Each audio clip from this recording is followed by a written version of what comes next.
स्वागत है आपका। आप देख रहे हैं वॉर रूम। अब आइए आपको बताएंगे कि आखिर कैसे पाकिस्तान 10 मई को भारत की स्ट्राइक के बाद घुटनों पर आ गया था। भारत के ऑपरेशन सिंदूर के खिलाफ पाकिस्तान ने 10 मई को बुनियान अल मरसूस लॉन्च किया, लेकिन भारतीय वायुसेना की 4 बड़े स्ट्राइक के बाद ही पाकिस्तान बैकफुट पर आ गया था। वायुसेना ने राफेल से स्कैल्प मिसाइल और सुखोई से ब्रह्मोस मिसाइल से पाकिस्तान के नूर खान एयरबेस को टारगेट किया। इसके बाद भारत की तरफ से जकोकाबाद और भोलारी एयरबेस को निशाना बनाया गया। भारत की आक्रामक स्ट्राइक से सहमे पाकिस्तान ने अमेरिका से सीज फायर की गुहार लगा दी। पाकिस्तान ने 10 मई की रात 1 बजे ऑपरेशन शुरू किया था, जो सुबह 9:30 बजे तक ही चल सका। इंडिया का S-400 डिफेंस सिस्टम ऑपरेशन सिंदूर के दौरान 11 बार उसने स्ट्राइक की। पाकिस्तान के साब 2000 अर्ली वार्निंग सिस्टम को 315 किलोमीटर अंदर जाकर टारगेट किया। इतना ही नहीं, भारतीय वायुसेना की स्ट्राइक में पाकिस्तान का एक C-130J, एक JF-17, 2 F-16 फाइटर जेट हवा और जमीन पर तबाह कर दिए गए। वो पाकिस्तान जो ऑपरेशन सिंदूर के जवाब में 48 घंटे में भारत के सैन्य ठिकानों को तबाह करने के लिए आगे आ रहा था, जो ये कह रहा था कि 48 घंटे में वो अपना बदला पूरा कर लेगा, वो पाकिस्तान एक ही रात में घुटनों पर आ गया और उसे अमेरिका का दरवाजा खटखटाना पड़ा, उसे सीज फायर के लिए चिल्लाना पड़ा। तो ये ताकत भारत की है, जो भारत ने 10 मई की दरमियानी रात को करके दिखाया।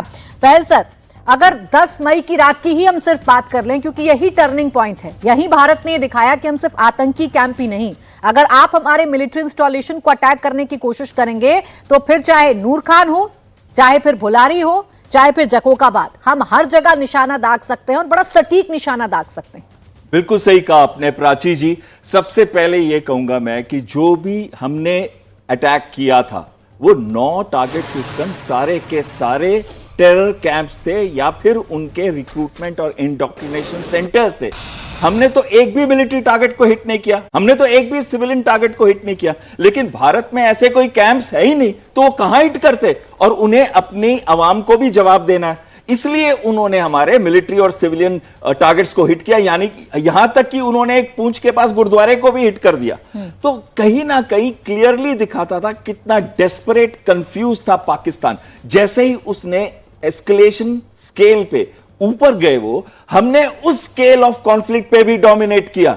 जैसे ही उन्होंने हमारे मिलिट्री इंस्टॉलेशंस, यहां तक कि वो कहते हैं कि वो उन्होंने टारगेट करने की कोशिश की S-400 को, आदमपुर को और कई सारे जम्मू से लेके जैसलमेर तक एयरफील्ड्स को और मिलिट्री इंस्टॉलेशंस को, तो ड्रोन्स और उस मिसाइल्स के द्वारा, लेकिन कोई भी डैमेज नहीं हुआ। लेकिन जब हमने उसका जवाब दिया तो हमने उस स्केल ऑफ कॉन्फ्लिक्ट को भी डोमिनेट किया। 11 से 12 एयरफील्ड्स पे हिट किया, 6 रेडार सिस्टम्स को हिट किया, ऐसे ऐसे एयरफील्ड्स हिट किए जो कि सेंटर ऑफ ग्रेविटी थे। नूर खान, जिसको चकलाला बेस भी कहते हैं, पॉलिटिकल मिलिट्री लीडरशिप बिल्कुल साथ में है, और साथ में है स्ट्रेटेजिक प्लान्स डिवीजन, जहां न्यूक्लियर कमांड अथॉरिटी होती है, और भी चीजें जो बहुत ही सेंसिटिव हैं वो भी उसके आसपास हैं। उसके बाद हमने एक और बड़ा सेंटर ऑफ ग्रेविटी टारगेट जो पंजाब का है, सरगोदा, वहां पे हिट किया।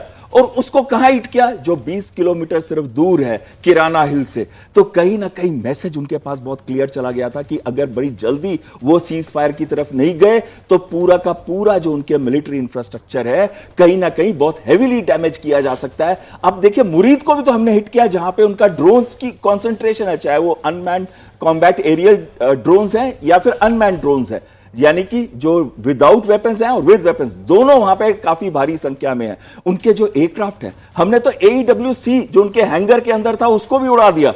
अगर कोई भी टारगेट पाकिस्तान के अंदर सेफ नहीं है, और हमारी वेपन सिस्टम जो है, जैसे स्कैल्प थी जिसकी एक्यूरेसी 1 से 5 मीटर यानी कि 3 मीटर में एवरेज ले रहा हूं, या फिर ब्रह्मस, उसकी भी मैं एवरेज लूं तो 3 मीटर उसकी एक्यूरेसी है, सर्कुलर एरर प्रोबेबल, और इन वेपन सिस्टम्स का कोई भी तोड़ नहीं है। जबकि हमारे इंटीग्रेटेड एयर डिफेंस सिस्टम ने सारे अटैक्स को बचा लिया।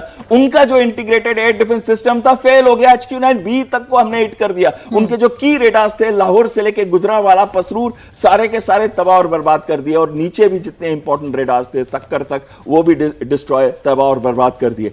ये एक मैसेज उनको पहुंच रहा था, जो उनके स्ट्रेटेजिक एसेट्स हैं, चाहे वो मिसाइल्स हैं, दूसरे वेपन सिस्टम्स हैं, या फिर जो स्ट्रेटेजिक एयर एसेट्स हैं, जैसे कि AEWC हो गया, long range maritime petrol aircraft हो गया, जैसे AEWC का एवैक, दोनों वर्जन उनके पास है। तो इनको जब हमने हिट करना शुरू किया तो उनको लगा कि जो बर्बादी उनकी हो सकती है, जो एज एक उनके पास थी, वो खत्म हो सकती है, और कहीं ना कहीं ऐसा ना हो कि उनकी मिलिट्री फंक्शन करना बंद कर दे। हमने हर लेवल पे अटैक किया, उनके इंटीग्रेटेड सिस्टम्स पे अटैक किया, उनके सर्वेलेंस पे अटैक किया, उनके एयरफील्ड्स पे अटैक किया, उनके जहाजों पे अटैक किया। तो उसी वजह से वो घुटनों पे आ गए और गए दूसरे देशों के पास कि इस ऑपरेशंस को बंद किया जाए। बिल्कुल, देखिए जो ऑपरेशन 48 घंटे के लिए पाकिस्तान ने लॉन्च किया था, जिसमें उसका मंसूबा यह था कि वो भारत के मिलिट्री इंस्टॉलेशन को टारगेट करेगा, उसमें वो कामयाब नहीं हो पाया। 8 घंटे में भारत ने वो कर दिया, जिसकी वजह से पाकिस्तान को समझ में आ गया कि भाई अब उसका तो कुछ नहीं चलने वाला है, वो तो भारत को कोई नुकसान नहीं पहुंचाने वाला। लेकिन वो किसी काबिल नहीं बचेगा, इसलिए वो बार बार सीज फायर जो है वो चिल्लाने लगा। टिक्कू सर, अगर हमारे 10 मई की रात की क्रोनोलॉजी को समझें तो हमारे राफेल स्कैल्प मिसाइल को दाग रहे थे, Su-30 को दाग रहे थे, और हमारी ब्रह्मोस मिसाइल सटीक निशाना लगा रही थी, जिसकी शुरुआत चकलाला नूर खान एयरबेस से होती है और अंत उसका होता है जकोबाबाद और भोलारी में। इसी ने पाकिस्तान को डरा कर रख दिया। हाँ, देखिए वैसे भी ब्रह्मोस का नाम तो इससे पहले भी बहुत ज़्यादा लिया जाता था, लेकिन बैटलफील्ड एनवायरनमेंट में टेस्ट नहीं हुआ था। इनफैक्ट ये जो नए किस्म का युग है, मॉडर्न वॉरफेयर है, ये पहले हमने कभी नहीं लड़ा और पाकिस्तान को भी इसका चैलेंज कभी नहीं उठाना पड़ा। लेकिन मैं मानता हूँ कि ब्रह्मोस एक बहुत डिसाइसिव वेपन साबित हुआ। S-400 को हमने यूज़ किया लेकिन बहुत कम यूज़ किया, लेकिन ब्रह्मोस जो है, मैं मानता हूँ कि इस पूरे युद्ध में अगर कोई वेपन सिस्टम बड़ा ज़बरदस्त साबित हुआ, 2 हैं, आकाश और ब्रह्मोस, लेकिन ब्रह्मोस बहुत ज़्यादा इफेक्टिव साबित हुआ। देखिए मैं आपको एक चीज़ बताना चाहता हूँ। हमने ये जो AEW या तकरीबन वो वैक्सी है, हमने कैसे मारा उसको, हमने उसको ट्रैक किया, हवा में ट्रैक किया। हवा में ट्रैक करते करते करते पूरा हमने उसको ट्रैक किया और फिर वो लैंड हुआ। वो लैंड करते करते भी हमने ट्रैक किया और जैसे ही वो अपने हैंगर में घुस गया, हमने ब्रह्मोस लगाकर उसको बर्बाद किया। मतलब ये है कि हमने ये उनको बताना, ऐसा नहीं कि पाकिस्तान को नहीं पता था, लेकिन हमने उनको ये बताना है कि भैया आपका जो एयर डिफेंस और सर्विलेंस सिस्टम है पूरा डिग्रेडेड है और पाकिस्तान के लिए और कोई चारा नहीं था कि अमेरिका के पास जाकर रोना धोना, जैसे वो हमेशा ही करते हैं, और इस युद्ध को रोकने के लिए, क्योंकि हमारे ऑब्जेक्टिव्स बड़े क्लियर थे। ऑब्जेक्टिव ये था कि जिसने ये कार्रवाई पहलगाम में करी है वो आतंकवादी हैं, लेकिन स्टेट स्पॉन्सर्ड हैं, लेकिन हम सिर्फ उन्हीं के ऊपर हमला करेंगे। इसीलिए हमने 6 पाकिस्तान ऑक्युपाइड जम्मू एंड कश्मीर में चुने। वो तकरीबन उसमें से 2 LET के हैं और बाकी सब हिजबुल मुजाहिदीन के ट्रेनिंग एरियाज थे, और 3 हमने पाकिस्तान, मेनलैंड पाकिस्तान में किए, पंजाब वगैरह में किया। तो बिल्कुल क्लियर थे हमने किसको मारना है। लेकिन अनफॉर्चुनेटली और फॉर्चुनेटली फॉर अस कि पाकिस्तान ने बिल्कुल क्लियरली दिखाया, भाई पहले तो हम इनको स्ट्रेटेजिक एसेट्स बोलते हैं, ये तो इनकी फर्स्ट लाइन ऑफ डिफेंस हो गई। कोर कमांडर भी आया उनके नमाज जनाजा में, और उनका DIG, मतलब बिल्कुल क्लियर था। उसके बाद उनके पास कोई चारा ही नहीं था, बल्कि हमारे ऊपर वो हमला करते, और उनके पास ड्रोन है, ड्रोन से हमला किया और वो नाकारा साबित हुए।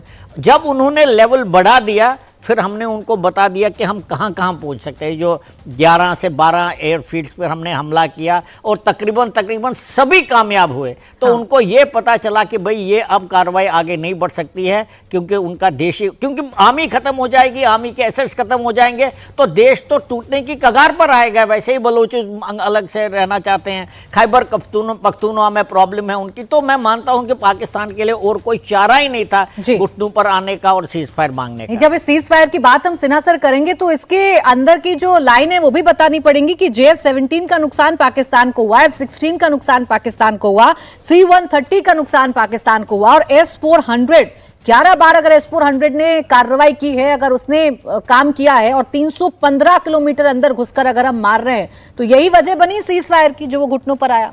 देखिए प्राची बहुत सही बता रही हैं, और ये जो लास्ट फेज पहले जो सारा हम लोग पूरे चीज़ की बात कर रहे थे, 10 मई की जो 8 घंटे की बात आप कर रही हैं, और आपने इसमें बात किया J-17 उनका F-16 और उनका एवेक्स का।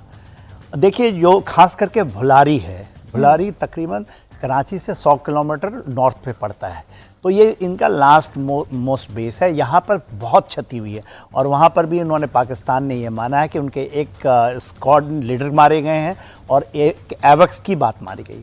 मगर जो खबर छन के आ रही है, जो आप J-17 की तो F-16 की, तो 4 F-16 उनके हैंगर में ही क्षतिग्रस्त हुए, और उसकी पिक्चर शायद हमारे DGMO एयर ने दिखाया था भुलारी का।